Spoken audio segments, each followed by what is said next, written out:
마태복음 6장 25절. 그러므로 내가 너희에게 이르노니 목숨을 위하여 무엇을 먹을까 무엇을 마실까 몸을 위하여 무엇을 입을까 염려하지 말라. 목숨이 음식보다 중하지 아니하며 몸이 의복보다 중하지 아니하냐. 공중의 새를 보라. 심지도 않고 거두지도 않고 창고에 모아들이지도 아니하되 너희 하늘 아버지께서 기르시나니 너희는 이것들보다 귀하지 아니하냐.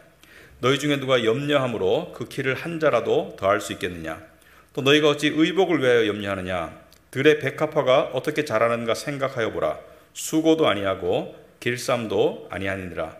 그러나 내가 너에게 말하노니 솔로몬의 모든 영광으로도 입은 것이 이 꽃 하나만 같지 못하였느니라. 오늘 있다가 내일 아궁이에 던져지는 들풀도 하나님이 이렇게 입히시거든 하물며 너희일까 보냐. 믿음이 작은 자들아.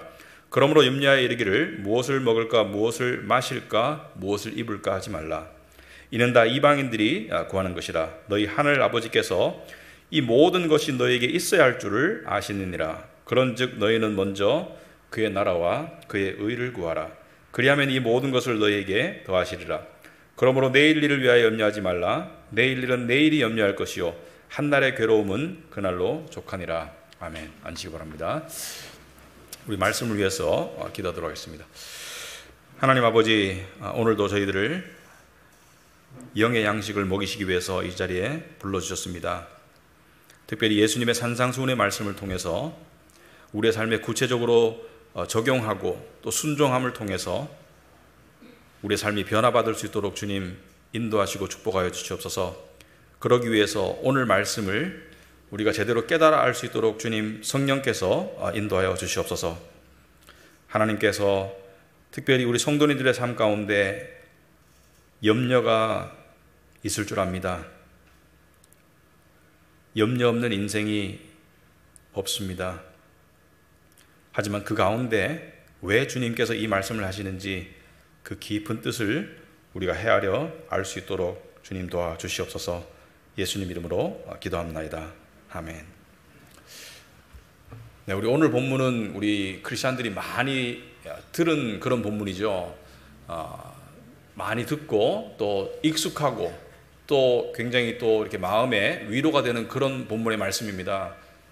요약해서 말씀을 드리자면 예수께서 말씀하시기를 하나님께서 공중에 나는 새도 먹이시고 들에 피는 꽃도 하나님께서 입히시고 하는데 무엇을 먹을까 무엇을 마실까 무엇을 입을까 염려하지 말라는 것이죠. 그리고 대신에 하나님의 나라를 구하라. 그리하면 이 모든 것을 너희에게 더할 것이다. 그래서 굉장히 우리에게 위로가 될 수 있는 말씀인데, 그런데 사실은 이 말씀을 구체적으로 깨닫지 않으면 적용하기가 힘들고 실제적으로 도움을 받기가 좀 힘듭니다. 그래서 오늘 말씀을 익숙한 말씀일지라도 자세히 한번 듣고 우리가 그 의미를 새겨봐야 되겠다 생각합니다. 여러분, 산상수훈을 하면서 지난주와 지지난주의 기억을 더듬어 보면 지지난주에는 주기도문에 관한 그런 설교였죠. 그런데 그 기도의 모범을 가르치시면서 예수께서 하나님을 찬양하고 그리고 하나님께 이 감사드리고 또 우리의 간구를 이야기할 때 세 가지를 예수께서 대표적으로 말씀하셨어요. 첫째는 일용할 양식을 달라 기도하라. 두 번째는 관계 가운데 용서를 기도해라. 그리고 세 번째는 죄의 유혹에 빠지지 않도록 기도해라. 그런데 가장 첫 번째 구하라고 하신 것이 바로 일용할 양식입니다. 한마디로 말해서 경제 문제를 예수님께서 다루셨어요. 지난주 설교는 어떤 본문이었습니까? 보물을 하늘에 쌓으라는 돈과 재물의 사용에 관한 또 경제 문제를 이야기하셨어요. 근데 오늘 본문을 읽어보니까 또 무엇에 관한 얘기죠? 먹고 사는 문제, 경제 문제를 또 이야기하세요. 왜 그럴까요? 어떤 사람들은 이 경제 문제를 이야기하는 것을 좀 영적이지 못하다, 좀 믿는 사람들이 경제 문제를, 물론 경제 문제에 지나친 관심을 가지고 막 욕심내고 이것은 성경적이지 못하죠. 하지만 경제 문제 자체에 대해서 믿음과 결부짓지 않으려고 하는 것은 그것은 우매한 것이다. 왜냐하면 경제 문제를 통해서 믿음이 드러납니다. 또 경제 문제 가운데 어떻게 견디느냐를 통해서 믿음이 증명됩니다. 그리고 믿음이 자라기도 하고 믿음이 테스트 되기도 해요. 그래서 경제 문제는 아주 굉장히 신앙생활에서 중요한 그러한 포션을 차지하고 있습니다. 그래서 예수께서 이 경제 문제를 다루시는 이유가 두 가지가 있는데, 첫째는 지금 말씀드렸듯이 우리의 인생에서 아주 중요한 부분을 차지하고 있기 때문이고, 둘째는 왜 그럴까요? 왜냐하면 이것 때문에 염려하는 일들이 많기 때문에, 이것 때문에 시험에 드는 일들이 많기 때문에 우리를 사랑하시는 그 사랑의 마음을 우리가 읽을 수 있길 바랍니다. 그래서 오늘 본문을 자세히 보시면 예수께서 우리를 위해서 양들이 염려하는 것을 아시기 때문에 양들을 사랑하셔서 이 말씀을 하신다는 것을 우리가 깨달을 수 있기 바랍니다. 그래서 세 가지 제목으로 이 말씀을 살펴볼 텐데, 첫째로 경제로 인한 염려의 현실을 우리가 살펴보자.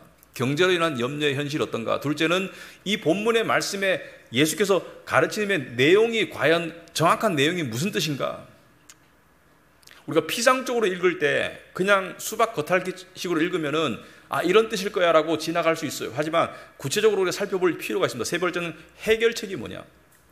우리가 경제 문제로 염려하고 있다면 그 해결책이 뭐냐? 그것을 살펴보기로 하겠습니다. 자, 예수께서 염려하지 말라고 말씀하셨습니다. 근데 경제 문제 때문에 염려하는 것은 두 가지 경우입니다. 첫째는 어려움을 걱정하는 것, 이게 염려죠, 그죠? 둘째는 욕심도 염려에 속합니다. 염려라는 것은 마음이 초조하고 불안한 거예요. 근데 두 가지 이유가 있습니다. 어떤 경우에는 정말 경제 문제 때문에 걱정이 되어서 필요가 있는데 그것이 충족되지 못할까 봐에 대한 걱정이 있죠. 근데 거기에 대한 걱정이 염려이고, 또 어떤 경우에는 경제 문제가 객관적으로 봤을 때 필요가 충족되지 않은 것은 아닌데 많은 사람들이 욕심 때문에 염려에 빠질 때가 있어요. 두 가지를 다 포함하는 거예요. 그래서 염려하지 말라는 것은 두 가지를 다 포함하는데, 이 지금 여기에서 나오는 무엇을 먹을까, 무엇을 마실까, 무엇을 입을까라는 것은 이 생존의 필수적인 문제이죠. 그래서 초대교회 그 당시 시대 상황 속에서는 이것이 절실히 와닿았던 말이에요. 그 당시의 사람들은 소위 오늘 먹을 양식이 있을까 염려했고, 그리고 물을 구하는 거 쉽지 않았습니다. 운물에 가서 물을 길러와야 됐고요. 그리고 물이 오염될 수도 있고 물이 부족할 수도 있고, 또 옷도 무엇을 입을까, 여분의 옷이 잘 없어가지고 옷이 떨어지면 굉장히 문제가 발생했어요. 옷을 잃어버리거나. 그런데 오늘날 21세기에는 이것이 어디에 해당될까? 예를 들어서 아프리카 같은 데는 실제로 이 말씀이 문자 그대로 적용이 될 수 있습니다. 정말 무엇을 먹을까 염려하는 사람들이 일반 대중을 봤을 때 상당히 많고요. 우리가 아프리카에 우물 사업을 했었죠. 무엇을 마실까 굉장히 당면한 현실의 문제죠. 소위 마실 수 있는 물을 구한다는 것 굉장히 힘들죠. 물 때문에 많은 사람들이 심지어 일찍 죽어요. 물 때문에 학교를 못 가고요. 굉장히 당면한 문제고, 무엇을 입을까 다 겪는 문제이죠. 그런데 우리 21세기의 대한민국 사람에게는 이것이 경제 문제가 아니에요. 그다음 우리에겐 경제 문제가 없는가? 경제 문제는 상황에 따라서 다릅니다. 경제 문제의 종류는 상황에 따라서 달라요. 경제 문제라는 큰 틀은 똑같아요. 그렇지만 경제 문제는 상황에 따라서 종류가 다른데, 우리가 지금 살고 있는 현실 속에서 오늘 밥을 굶을까를 걱정하는 사람은 거의 없을 겁니다. 마실 물을 걱정하는 사람도 거의 없을 거예요. 옷을 걱정하는 사람도 없을 거예요. 옷이 유행에 뒤떨어지거나 아니면은 갖고 싶은 옷에 대한 그런 욕심은 있을 수 있어도 입을 옷이 없다 이런 걱정은 안 할 거예요. 하지만 우리도 경제 문제로 시달리는 것은 마찬가지예요. 종류가 다를 뿐이지. 예를 들어서 어떤 게 있을까요? 보편적으로 봤을 때 집 문제, 주거 문제 커다란 문제입니다. 우리나라에서 예를 들어서 집을 장만하는 문제, 또는 치솟는 전세값, 월세. 누가 이렇게 말하더라고요. 목사님, 가만히 숨만 쉬어도 나가는 돈이 한두 푼이 아니에요. 월세 내야 되죠. 세금 내야 되죠. 휴대폰비 나가야 되죠. 그러니까 내가 밖에서 소비를 안 해도 가만히 존재만 하더라도 도시의 생활 속에서는 나가는 돈들이 많다는 것이죠. 그리고 또 어떤 문제가 있을까요? 직장의 문제가 있죠. 직장에. 지금 수입이 충분한가? 또는 앞으로 이것을 유지할 수 있을까? 또는 지금 직장이 보장될 수 있을까? 직장 문제도 결국은 경제 문제랑 많이 연관되어 있어요. 인간관계 문제도 있지만 경제 문제랑도 연관이 많이 되어 있습니다. 취직할 수 있을까? 경제 문제죠. 요즘 사람들이 결혼이 점점 늦어지는 이유 중에 큰 이유가 뭐예요? 경제 문제예요. 그죠? 또 자녀 교육 문제도 상당 부분이 경제 문제랑 연결이 되어 있습니다. 이번 주에 뉴스에 보니까 지금 아동 인구가 점점 줄어들잖아요. 그죠? 학령 인구가 줄어드는데 사교육비는 계속 늘어나고 있어요. 그러니까 아이들의 숫자는 줄어드는데 사교육비는 늘어난다. 1인당 투자되는 사교육비가 점점 늘어난다는 뜻이겠죠. 굉장히 중요한 문제이죠. 그리고 노후 문제. 요즘 노후 문제를 아주 젊어서부터 염려하는 그런 문화가 있어요. 왜? 늘어난 수명 대비, 예를 들어서 지금 20대, 30대 분들이 이런 불평을 합니다. 자기들은 열심히 국민연금 지금 쏟아붓고 있는데 직장생활 하면서 자기들이 늙었을 때는 이게 고갈돼서 돌아오지 않을 지금 상황이 발생할 거라는 것을 불평하고 염려하더라고요. 이게 경제 문제입니다.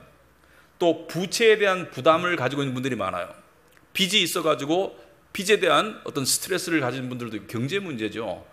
또 자산 증식에 대한 욕구. 여러분, 사람은 본능적으로 수입이 줄면 행복한 사람 없어요. 수입이 다 늘기를 원하죠.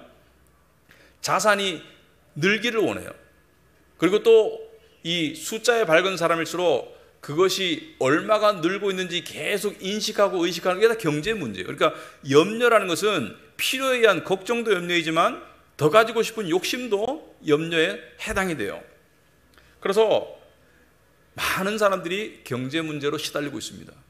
경제 문제에 대한 염려 때문에, 걱정과 욕심 때문에. 그런데 어떤 사람은 이렇게 생각하는 사람이 있어요. 나는 아직까지 경제 문제 때문에 별로 시달리는 게 없는데, 둘 중에 하나일 겁니다.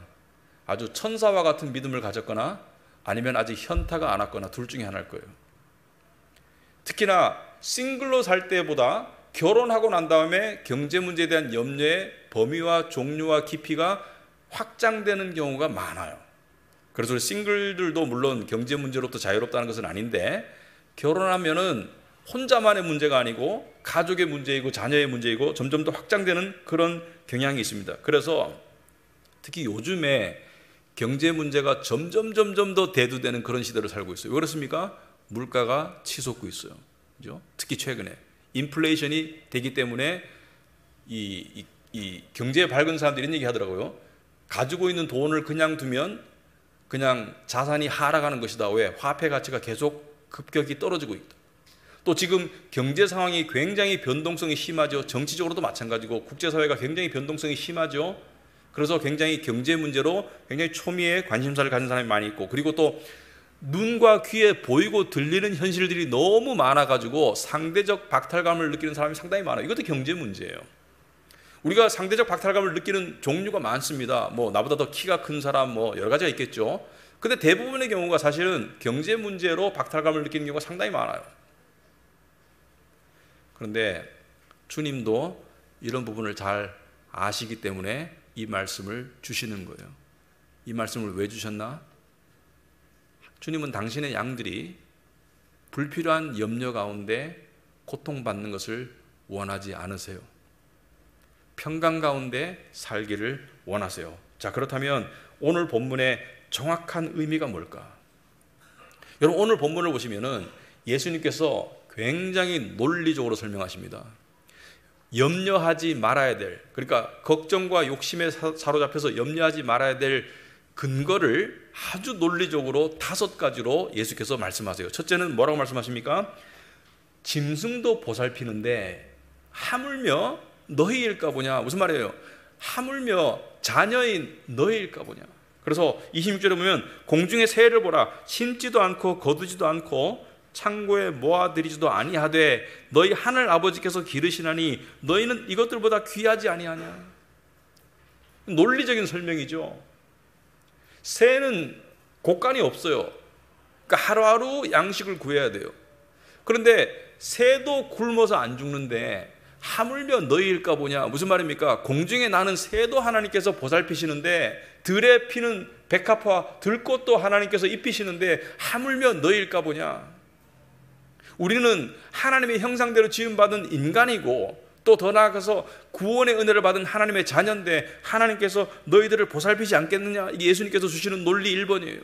하물며 너희일까 보냐. 두 번째는 뭐예요? 염려는 전혀 건설적이지 않다라는 논리를 말씀하세요. 27절에 오시면은 너희 중에 누가 염려함으로 그 키를 한 자라도 더할 수 있겠느냐? 염려한다고 키가 조금이라도 클 수 있냐? 무슨 말입니까? 염려는 전혀 건설적이지 않다는 거예요. 염려한다고 돈이 더 벌리냐? 이런 말씀이죠. 염려한다고 안 될 일이 되냐? 이런 말이죠. 일단 염려를 멈출 수 없는데 그럼 어떻게 하라는 말이냐? 이건 조금 기다리시면 됩니다. 일단 예수님의 논리를 한번 들어보세요. 세 번째는 염려는 믿음과 연결되어 있다는 것을 말씀하시는 거예요. 그러니까 염려가 지금 되면 염려 안 하려고 아무리 노력해도 소용없다는 거예요. 염려는 믿음과 결부되어 있다는 것을 이야기하고 있습니다. 그래서 30절 중간에 보시면은 하물며 너희일까 보냐 믿음이 작은 자들아 이렇게 말하고 있습니다. 염려는 결국 믿음의 문제이다.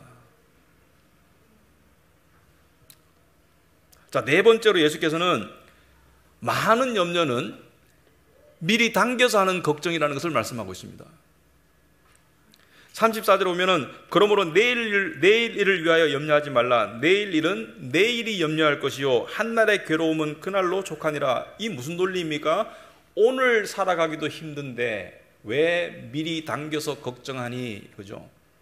여러분, 우리가 가지고 있는 경제적인 염려의 일부분은 당면한 염려일 수 있습니다. 하지만 상당 부분은 내일 일이죠. 자식을 낳고 난 다음에 이거 얘를 어떻게 키울까 하는 이 염려 가운데 경제적인 염려가 있어요. 어떻게 얘를 학원 보내고 어떻게 얘를 좋은 교육을 시키고 어떻게 얘를 키울까? 이것이 내일 일이잖아요. 노후도 내일 일이잖아요. 예수께서 하신 말씀은 오늘 일도 힘든데 왜 내일 일까지 당겨서 걱정하니? 그죠? 굉장히 논리적으로 예수님 설명하시는 게 굉장히 논리적인 거예요. 여러분 이 결혼을 앞둔 또 싱글들 같은 경우는 결혼 자금에 대한 걱정을 미리 막 당겨서 하고 그러더라고요. 내일 일이잖아요. 요즘에는 30대도 노후 걱정을 하더라고요. 수십 년 뒤의 일인데 예수께서는 내일 일을 당겨서 하지 말라는 거예요. 왜냐하면 많은 염려가 미래 불확실성에 대한 현재의 걱정이죠. 맞습니까? 미래의 불확실성에 대한 현재의 걱정이죠. 그리고 다섯 번째 예수께서는 염려는 불신자들의 삶의 방식이라고 말씀하십니다. 또 믿음의 문제라는 것을 말씀하시는 것이죠. 32절에 보시면은 이는 다 이방인들이 구하는 것이다. 여기서 말하는 이방인들은 믿지 않는 자를 말합니다. 불신자들의 삶의 방식이다. 그래서 예수께서는 뭐예요? 염려하지 말고 살아라. 이것을 사도 바울은 빌립보서 4장 6절에서 뭐라고 말했습니까? 아무것도 염려하지 말고 이렇게 말하고 있습니다. 아무것도 염려하지 말고 불신자들이 사는 방식이다. 그래서 어떻게 하라고요? 그래서 예수께서는 염려하는 대신에 33절에 그런즉 너희는 먼저 그의 나라와 그의 의를 구하라. 그리하면 이 모든 것을 너희에게 더하실 것이다. 자, 요렇게 설교를 마치면 딱 정답입니다. 이렇게 설교를 마치면은 내용 다 본 거예요. 그런데 이렇게 딱 마치면 그냥 마음으로 그렇지라는 생각 가운데 아마 약간 위안을 얻을 수도 있겠고, 또 한편으로는 그렇지만 염려하지 않을 수 없는 현실 때문에 이상은 그렇더라도, 말씀은 그렇더라도 내 삶 속에서 염려를 멈출 수 없다는 것을 알기 때문에 이렇게 하나님과 선긋기를 할 수 있습니다. 하나님은 그렇게 말씀하시지, 말씀은 이상적인 거야, 하지만 내 현실은 그렇지 않아 라고 선긋기 할 수 있어요. 별로 도움이 안 될 것 같아요. 그래서 다시 한번 여기에 담긴 구체적인 일들을 이야기해보자. 자, 제가 말씀드렸습니다. 예수님은 사랑의 의도로 이것을 말씀하신다. 여러분, 이 말씀을 극단적으로 실천한 사람들이 있습니다. 경제적인 염려에서 벗어나기 위해서 방법이 딱 한 개 있어요. 제가 알려드릴게요. 극단적인 방법이 있습니다. 소위 말해서 자연인이 되면 돼요. 신앙의 자연인이. 여러분, 중세에 그런 분들이 있습니다. 이러한 말씀을 듣고 난 다음에 어떻게 했습니까? 보물을 하늘에 쌓아두라. 그리고 이 말씀을 듣고 난 다음에 가진 유산과 재산을 다 정리해서 팔아가지고 가난한 사람들에게 다 나눠주고 자기는 수도원에 들어갔어요. 수도원에 들어가니까 딸린 처자식이 없죠. 수도사들은 독신이니까. 그러니까 별로 걱정할 게 없고, 수도원에 가면 재산이 필요가 없어요. 왜? 그 안에서 다 먹여주고 재워주니까. 물론 일은 해야 되지만. 그러니까 평생 굶어 죽거나 뭐 그런 의식주의 문제를 걱정할 필요는 없습니다. 근데 오늘날 갈 수도원도 없어요, 여러분.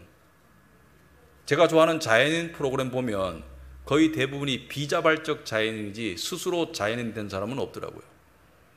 그렇다면 오늘날 매일의 현실을 살아가는 우리에게 주신 말씀인데, 이 말씀을 우리가 자세히 한번 짚어보자. 지혜를 가지고 짚어보자. 더 깊이 바라보자. 자, 첫째 25절에 그러므로 내가 너에게 이르노니 목숨을 위하여 무엇을 먹을까, 무엇을 마실까, 몸을 위하여 무엇을 입을까 염려하지 말라라고 했습니다. 생각하지 말라라고 안 그랬어요.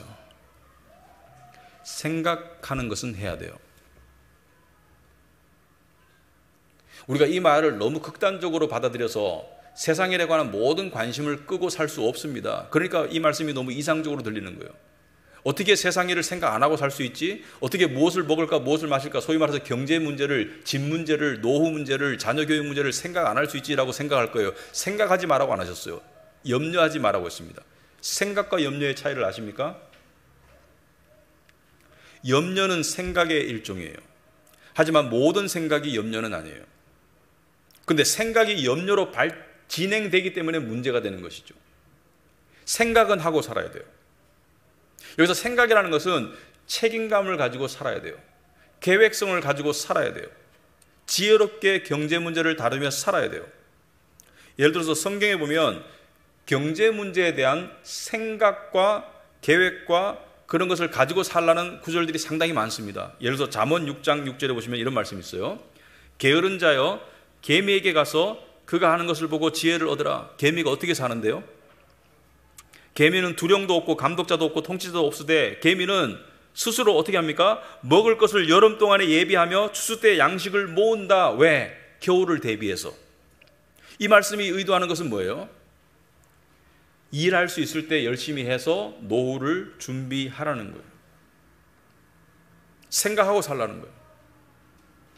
염려와 생각은 달라요.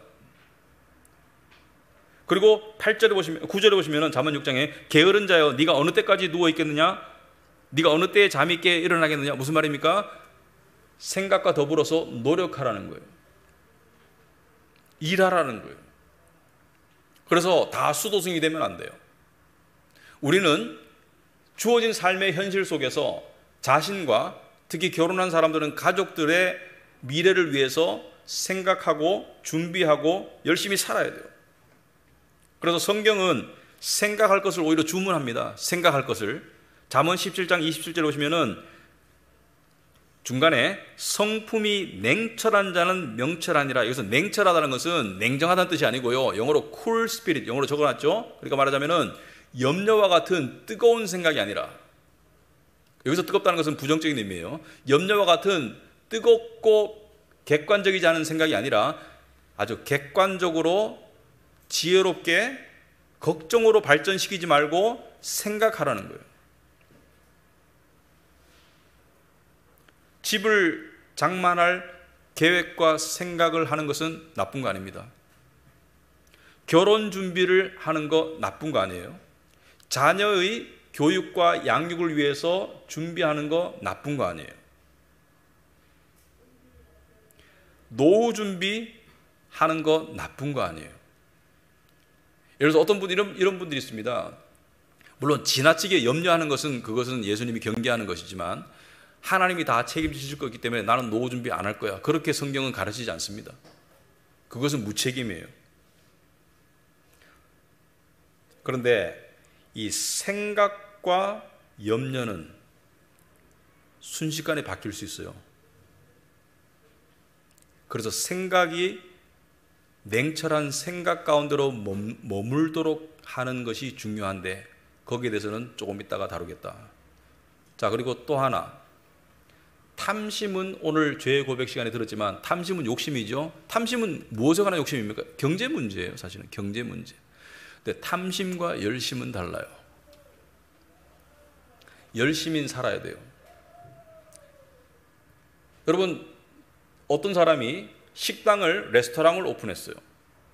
근데 열심히 해가지고 음식도 잘 만들고 고객도 많이 모으고 그래서 매상도 올리고 그 자체는 나쁜 거 아니에요. 그런데 너무 거기에 몰두해가지고 만약에 성도가 비즈니스를 하는데 하나님과의 관계 시간도 다 희생하고 거기에만 올인해서 돈만 모으고 성공하는 데만 급급하면 그게 탐심이 되는 거예요. 그래서 열심과 탐심은 달라요. 성경은 열심히 살 것을 주문해요. 그래서 지혜는 굉장히 중용적입니다. 지혜는 치우치는 게 아니에요.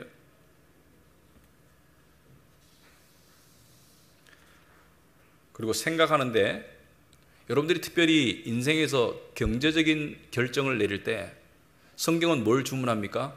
혼자 결정하지 말라고 주문해요. 그런 쪽에서 특별히 신앙 지체들이나 선배들 가운데 유경험자들에게 이야기를 들어봐라. 왜? 잠언 15장 22절에 오시면은 의논이 없으면 경영이 무너지고 지략이 많으면 경영이 성립하느니라. 이게 쉽게 말하면은 카운셀러가 없으면은 망한다는 거예요. 근데 카운셀러가 많으면, 좋은 자들이 많으면 일이 잘 될 확률이 높다는 것입니다. 그러므로 예를 들어서 직장을 선택할 때 뭔가 이 커다란 경제적인 결정을 할 때, 그럴 때 주변에서 신뢰할 수 있고 또 조언을 구할 수 있는 특별히 신앙인에게 그것을 물어서 의논하는 것은 지혜로운 거예요. 그리고 저는 이렇게 주문하고 싶습니다. 세상을 특히 경제 문제에서 지혜롭게 현명하게 살고 싶으면 잠언과 전도서를 딸딸 읽어라. 이렇게 말씀을 드리고 싶습니다. 잠언과 전도서는, 특별히 잠언은 세상을 살아가는 여러 가지 영역, 특별히 경제적인 영역 속에서 어떻게 살면 성공할 수 있을지를 알려줍니다. 그 안에는 물질에 관한 무궁무진한 상세한 가르침이 꽉 차 있어요. 심지어 비즈니스를 할 때도 이렇게 하라고 많은 내용들이 들어있습니다. 그래서 그것을 읽고 그대로 하면 아마 성공할 거예요. 자, 그래서 염려를 멈추고 이렇게 살아라. 예수께서 말씀하시는데 어떻게 살라고 말씀하세요? 너희는 먼저 그의 나라와 그의 의를 구하라. 해결책을 주십니다. 이게 지금 핵심이에요. 염려를 멈추려고 멈춰지지 않습니다. 먼저 그의 나라와 그의 의를 구할 때 염려에서 벗어날 수 있습니다. 근데 여기서 중요한 단어가 하나 있습니다. 너희는 먼저 그의 나라와 그의 의를 구하라고 했습니다. 여기서 first, 먼저, 여기서 오직 그의 나라와 그의 의를 구하라고 안 하셨다는 것을 주목하시기 바랍니다. 하나님의 나라만 구하라고 하지 않으셨고 먼저 구하라는 것은 우선순위의 문제다. 그러므로 경제 문제도 생각하고 살아라는 거예요. 그런데 우선순위가 바뀐 게 염려예요. 사실은 경제 문제 생각해야 되죠. 근데 하나님의 나라를 우선적으로 두고 경제 문제를 생각하면 이게 질서가 잡히는 삶이 되는데, 이게 거꾸로 되면 염려가 되고, 그리고 하나님의 나라만 생각하고 경제 문제를 생각하면 무책임이 되는 거예요. 여러분, 이 우리나라와 일본의 대표적인 그 증상이 황혼이혼입니다. 황혼이혼. 서양애보다 훨씬 더 비율이 높아요. 근데 황혼이혼을 주로 남자가 당하죠. 일본도 그렇고. 근데 언제 당하냐면 은퇴하고 난 다음에 당해요. 이제 은퇴하고 난 다음에 당하는데, 그 당할 때 여자는 벼르고 있었고 남자는 황당해하죠. 여자는 왜 벼르고 있었습니까? 자기에게 관심 없이 회사에만 몰두한 남편을 용서할 수 없는 거예요. 남편은 왜 당황합니까? 나는 가족을 위해서 죽기 살기 열심히 일했다고 생각하는데 이혼장을 내미니까 당황한 것이죠. 문제의 핵심은 뭐였을까요? 직장이 안 중요한 게 아니었죠. 근데 우선순위가 바뀐 거예요. 직장을 너무 중시한 나머지 가정을 등한시하면 그런 결과가 발생하는 거예요. 가정이 우선순위가 돼야 되겠죠. 가정을 위해서 직장이 존재하는 것이잖아요. 직장을 위해서 가정이 존재하는 게 아니잖아요. 그러니까 자기는 가족을 위해서 직장에 올인했다고 생각했는데 가족들이 느끼는 것은 가정을 팽개쳤다고 느껴질 수밖에 없는 거예요. 그래서 우선순위가 중요한데, 예수께서 말씀하시는 것은 경제 문제에 대한 생각이나 열심을 내지 말라는 게 아니에요. 먼저 그의 나라를 구하라는 거예요. 그렇다면 하나님 나라를 구하는 것이 중요하다. 자, 이렇게 해서 설교를 마친다면 여러분들이 그렇겠지라고 생각하는데 그게 무슨 뜻일까요? 구체적으로 한번 물어봅시다. 여러분에게 제가 종이를 드리고 연필을 드리고 난 다음에 먼저 그의 나라와 그의 의를 구하라는 것이 무슨 뜻인지 적어보라고 하면 여러분들 어떤 답을 적으실지 한번 생각해 보시기 바랍니다. 뭐가 답일까요? 하나님 나라를 구하는 게 뭐예요? 열심히 교회 봉사하면 되나요? 우리는 구체적인 질문을 해봐야 돼요. 하나님 나라를 구하라는 것이 무엇일까? 먼저 그의 나라를 구하라는 것이 무슨 뜻일까? 여러분 듣기는 그럴듯하죠, 그죠? 먼저 하나님의 나라를 구해라. 아, 그렇게 살아야 되겠다. 그게 무슨 뜻이에요, 도대체?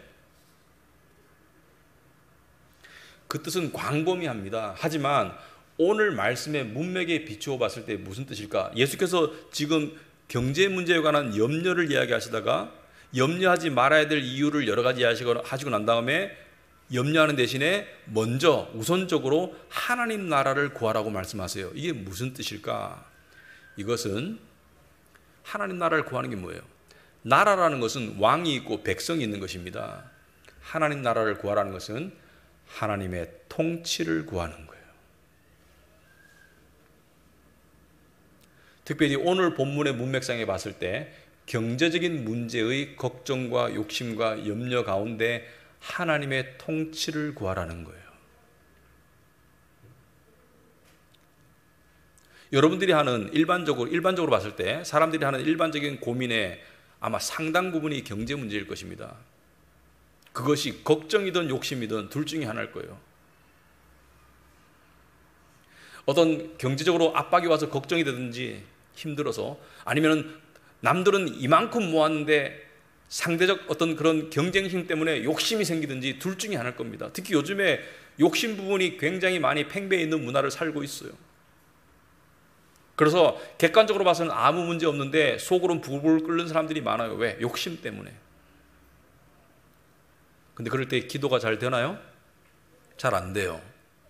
왜냐하면 염려에 사로잡혀서 안 되고, 걱정과 욕심에, 또 하나님이 이런 나의 모습을 안 기뻐하실 것 같아서 기도가 잘 안 되고, 그리고 또 때로는 하나님께 섭섭해요. 왜 나에게 내가 원하는 만큼 안 주실까 섭섭해요. 그래가지고 기도가 잘 안 되고 그래. 그런데 먼저 그의 나라와 그의 의를 구하는 것은 그 염려 가운데 하나님의 통치가 임하기를 원하는 믿음으로 기도하는 게, 그게 하나님의 나라를 구하는 거예요. 그럼 어떻게 하는 것인가? 바로 그 염려가 기도의 통로입니다. 바로 그 걱정이 기도의 통로입니다. 바로 그 욕심이 기도의 통로예요. 여러분, 우리는 중요한 사람을 만날 때 이런 생각을 합니다. 옷도 깨끗이 입고 단정히 하고 또 언어도 순화해서. 하나님은 그런 접근을 원하시는 게 아니에요. 하나님은 나의 욕심스러운 마음, 나의 걱정스러운 마음, 나의 안달하는 마음, 그 마음을 하나님 앞에 어린아이처럼 고백하기를 원하세요. 비록 그 내용이 잘못되었을지라도, 아마 잘못된 내용이 많을 거예요. 지금 자기가 가지고 있는 걱정이 어떤 부분은 남들이 봐도 이건 걱정이 될 만한 부분도 있을 거예요. 그건 절실한 기도가 되겠죠. 하지만 많은 부분들은 욕심이라서 하나님 앞에 감히 아뢰기가 곤란할 수도 있을 거예요. 욕심이라서. 그런데 하나님은 그러한 욕심과 그러한 걱정을 가지고 하나님 앞에 솔직하게 아뢰기를 원하세요. 그게 하나님의 통치를 구하는 것입니다. 여러분, 하나님의 통치가 왜 필요합니까? 통치는 무질서 가운데 통치가 필요한 거예요. 특히 선한 군주의 통치는 절대적으로 필요해요. 평화를 얻기 위해서. 우리의 삶 가운데 소용돌이 치는 부분이 있다면, 염려 때문에 소용돌이 치는 부분이 있다면, 그 부분이 바로 하나님의 통치가 임해야 될 부분이에요. 그 부분이 바로 하나님의 나라의 통치가 임해야 될 부분이에요.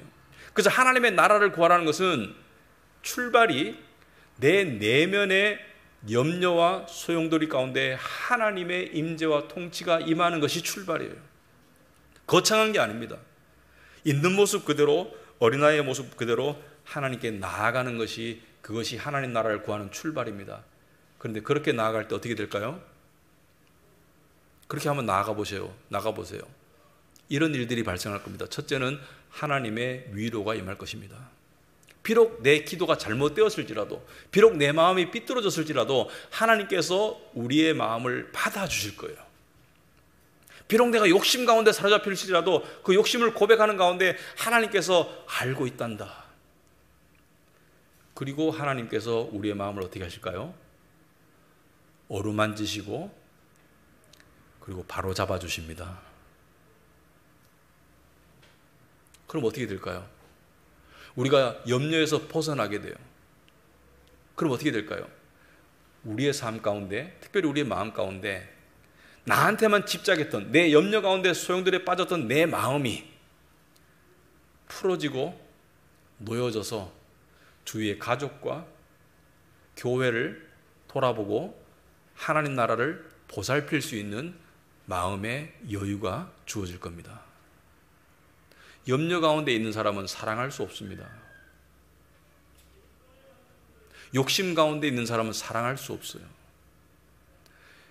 걱정과 욕심 가운데 있는 사람은 하나님을 사랑할 수도 없고 이웃을 사랑할 수도 없습니다.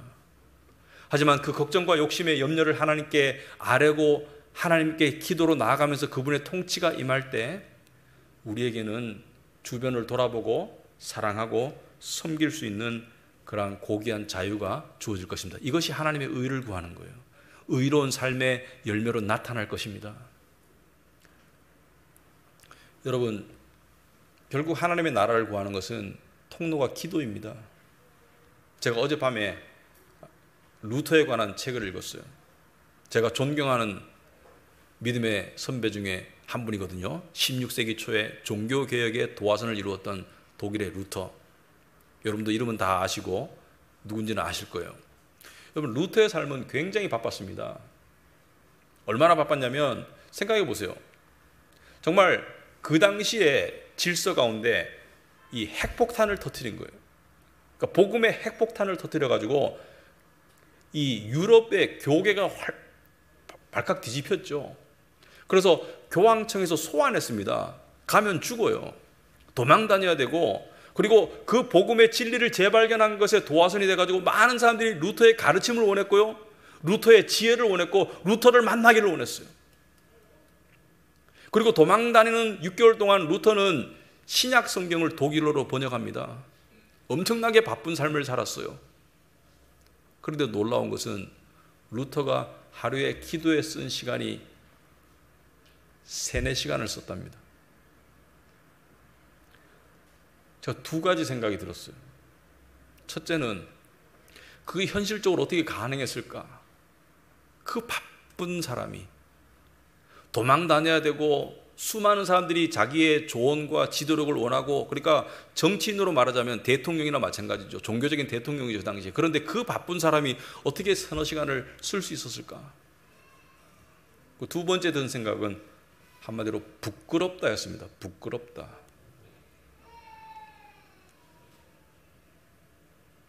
그래서 어제 저녁과 오늘 아침에 제 기도 시간이 길어졌나 봐요. 근데 참 놀라운 것은 하나님의 통치가 임하더라고요. 하나님의 통치가 임하니까 내 마음에 죄가 보이고 회개가 가능하고, 그리고 하나님의 통치가 임하니까 무엇이 더 중요한지를 더 뚜렷하게 볼 수 있고, 말씀을 봐도 다가오는 감도가 다르더라고요.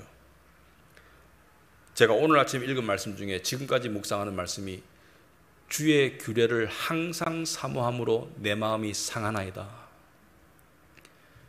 주의 말씀을 항상 사모함으로 내 마음이 상한다. 여러분, 누군가를 지극히 사랑하면 마음이 아파요. 이 말씀이 왜 저에게 와닿았냐면 제 마음의 현실이 너무나 동떨어졌기 때문에 와닿았습니다. 솔직히. 그런데 한때 20년 전쯤에 제가 이 말씀을 묵상하면서 지금도 기억이 나요. 어느 운동장 벤치에서 이 시편 119편 말씀을 읽으면서 정말 제 마음이 상했거든요. 하나님의 말씀을 향한 사모함 때문에 마음이 상했었어요. 막 아팠어요. 그래서 기도했습니다. 하나님, 회복시켜달라고 기도했습니다. 여러분, 하나님은 우리가 솔직하게 나아갈 때 가장 기뻐하세요. 여러분이 신앙생활을 10년 했건 20년 했건 직분이 저처럼 목사이건 아무 관계없습니다. 우린 하나님의 어린아이, 어린 자녀예요. 최근에 우리 교회가 변화를, 이제 코로나가 이제 정점을 찍는다고 봤을 때 여러분들에게 미리 광고도 드렸지만 리더 모임에서, 집사회에서, 또 사역자들 워크숍에서 저희들이 결심한 게 있습니다. 우리 교회 현주소를 봤을 때 우리 교인들이 과연 스스로 말씀 먹고 기도하는 삶을 사는 비율이 얼마나 될까? 누구를 어떤 감시나 정죄하려고 하는 말은 아니에요. 모르죠. 그거는 정답은 모르죠. 하지만 제가 추측건데 10%도 안 될 것 같습니다, 솔직히. 근데 상당 부분은 저의 잘못이에요. 그래서 저는 자율성을 좋아했습니다. 하지만 성경을 보니까 강권성도 필요하더라고요. 그래서 우리 교회의 영적인 각성을 위해서 앞으로 함께 열심히 달려갔으면 좋겠다. 좀 이따 광고 시간에 제가 자세한 말씀을 조금 드릴게요. 왜냐하면 하나님 나라를 구하는 것은, 그것은 서로 함께 할 때 서로 불이 분다고 생각합니다. 개인적으로도 중요하지만 우리는 혼자 여러분, 장작에 불을 피울 때 장작 하나만 있으면 불이 잘 꺼져요. 근데 장작이 여러 개 모여가지고 불을 함께 피우면 불이 활활 타고 안 꺼져요. 그래도 공동체적으로 우리가 각성을 해야 될 부분이다. 하나님 나라를 한번 구해보자, 우리가. 그리고 우리가 하나님 나라를 구할 때 하나님께서 우리의 삶에 어떤 변화를 주시는지 한번 기대해보자. 하나님께서 아마 놀라운 복을 주실 것 같아요. 그리고 주님께서는 33절에 이렇게 약속하시죠. 너희는 먼저 그의 나라와 그의 의를 구하라. 그리하면 이 모든 것을 너희에게 더하시리라. 이 모든 것이 뭡니까? 우리의 필요예요. 우리의 필요를 다 더하실 것이다. 이건 체험을 해봐야 되겠죠. 하나님 나라를 내가 구하고 하나님의 통치를 구하고 하나님이 원하시는 삶으로 내가 나아가 보니까 하나님께서 내 필요를 다 채우시더라. 여러분, 두 가지 선택이 있습니다. 세상의 걱정과 욕심 가운데 사로잡혀서 염려 가운데 이기적으로 메말라서 초조함과 근심 가운데 살아갈 것인가? 아니면 하나님의 통치를 구하면서 하나님의 뜻 가운데로 나아가면서 하나님이 주시기를 원하시는 복된 삶으로 나아갈 것인가? 우리는 어느 쪽으로 지금 나아가고 있습니까?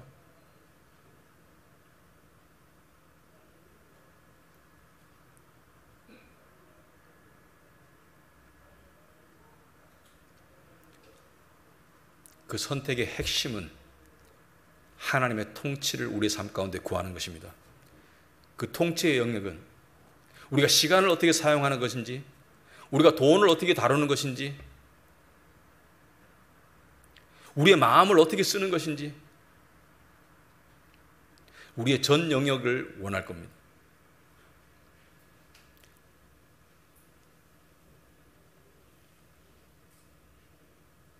어느 쪽의 노예로 살아야 되겠습니까? 세상의 욕심과 근심과 걱정의 노예로 살아야 되겠습니까? 아니면 하나님의 노예로 살아야 되겠습니까?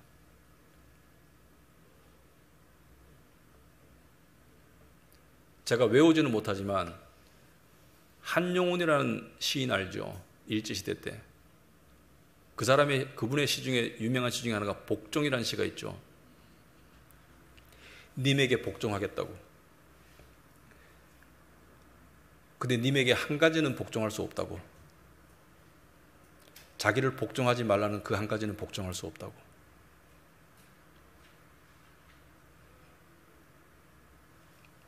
우리가 지금 세상에 복종하며 살고 있습니까? 아니면 하나님께 복종하며 살고 있습니까?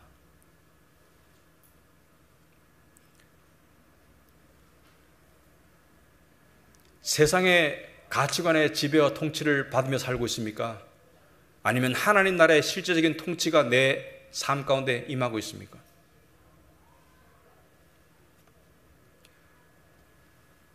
그 출발은 손가락질이나 정죄함이 아닙니다.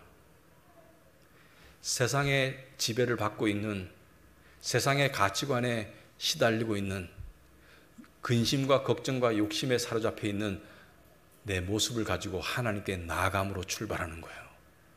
솔직한 기도와 고백이 필요합니다. 그 기도를 할 때 하나님께서 우리의 내면을 바꿔주실 거예요. 예를 들어서 자녀 교육 때문에 걱정되는 분들 있죠. 남들처럼 번듯하게 잘 키우고 싶은데 걱정 플러스 근심 플러스 욕심이 있죠. 하나님께 아뢰시면 하나님께서 가장 좋은 자녀 교육 방법으로 인도하실 것입니다. 노후 문제 때문에 걱정하는 분들이 있습니까? 그 걱정을 하나님께 아뢰시면 하나님께서 내가 책임지리라는 확신을 주실 것 같아요. 그리고 사람들은 줄어드는 것을 싫어해요. 다 본능적으로 그렇습니다. 수입이 줄어드는 거 싫어하고 자산이 줄어드는 거 싫어해요. 그런데 모으는 것이 열심 상태는 괜찮지만 그것이 욕심 상태로 가면 문제가 되겠죠. 그 욕심도 하나님께 아뢰면 그 욕심으로부터 자유를 주실 것입니다. 그게 필요해요. 욕심에 사로잡히면 인간 망가집니다. 그러한 고백으로 나아갈 수 있기 바랍니다. 세상의 염려에 굴복하지 않고 세상의 염려를 이길 수 있는 길은 하나님께 굴복하는 길입니다. 그러한 믿음으로 나아가는 우리 교회가 지금 이 설교에서 끝나는 것이 아니라 앞으로 지속적인 노력이 있는 그런 교회가 되기를 진심으로 축원합니다. 기도하겠습니다. 아버지 하나님, 참으로 오늘 말씀을 통해서 우리의 마음을 다시 한번 하나님께서 보여주셨습니다. 아버지 하나님, 염려 가운데 살고 있는 저희들을 불쌍히 여기셔서 오늘 말씀을 주셨다고 믿습니다. 먼저 그의 나라와 그의 의를 구하는 그러한 저희들, 그러한 우리 카비넌트 교회 될 수 있도록 주님 도와주시옵소서. 이것이 순간적인 감정적인 결단이 아니라 지속적인 노력으로 정말 발전하고 승화할 수 있도록 주님 도와주시옵소서. 예수님 이름으로 기도합나이다. 아멘.